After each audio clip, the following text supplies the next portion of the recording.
मुख्यमंत्री हेमंता बिस्वा शर्मा ने कहा, हमारी राज्य सरकार ने निर्णय लिया है कि 22 सितंबर को जुबिन गर्ग की शेष देह सार्वजनिक दर्शन के लिए सासुर जाई स्टेडियम में रखी जाएगी ताकि लोग उन्हें अंतिम श्रद्धांजलि दे सके।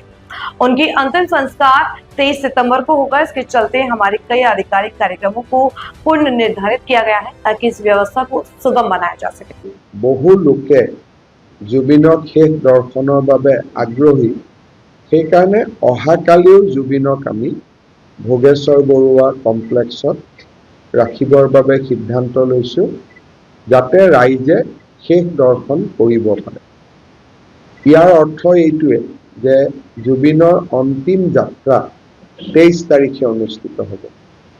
সেইকাৰণে আমাৰ যিটো ৰাজ্যিক শোক বা ৰাষ্ট্ৰীয় শোক আমি পালন কৰিছোঁ, তাক আমি 23 তাৰিখলৈকে বঢ়াই দিছোঁ বা এদিন আমি আৰু আগবঢ়াই দিছোঁ।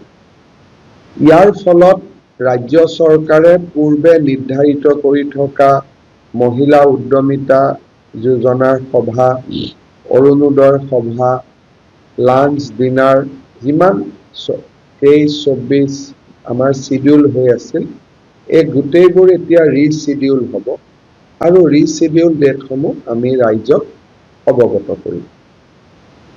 আপোনালোকে ইতিমধ্যে গম পায় যে জুবিন গাৰ্গৰ শেষকৃত্য সম্পন্ন কৰিবলৈ ৰাজ্য চৰকাৰে দুটা স্থান বাছি উলিয়াইছিল।